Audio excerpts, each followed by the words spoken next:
You didn't notice, did you? You didn't notice when you pretended to be asleep in the car just to have your mother carry you up to bed for the last time. You didn't notice when you ran to the door and yelled "Daddy's home" after work and he picked you up and spun you around for the last time. You didn't notice when the rain washed away your chalk drawings on the sidewalk and you never went back out there to color hopscotch again. You didn't notice that when you dried off after you danced in the rain and jumped in the puddles, you started caring about makeup and hair getting ruined and you never went back out. You didn't notice that you hung up those plastic play phones and never opened it again. You had a real one now and it was not a toy but an addiction. You didn't notice that you put on your shoes after playing in the ball pits and you never took them off again. You didn't notice when you ate ice cream for the last time without counting calories in your head. You didn't notice when you had your last fight with your sister about who got the passenger seat before you started arguing about who got to drive the car. You didn't notice when you stopped believing in Santa Claus as the magic of Christmas was replaced with material wish lists. You didn't notice when you stopped believing in a monster that lived under your bed as it started to come out in the reflection of your mirror. You didn't notice when you went to field day for the last time, when you got your last participation trophy, when you kicked your brother's seat during a road trip for the last time,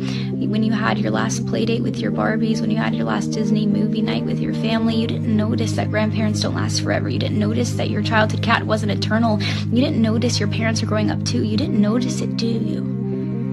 You didn't notice that you grew up, but you notice it now, don't you? You notice it every time you look in the mirror and you were shocked because your reflection doesn't look familiar. You look older, you look tired, you look like it's been centuries since you let your imagination run wild. You look like you don't even remember what it's like to be a child, and you notice that every time you look back at pictures and you notice how you were at the age that little you was always wishing for, and you notice how you never thought you would make it this far. Adulthood was as fantasy as the games you would play, but here you are, and you notice it now, don't you? The time goes by too fast.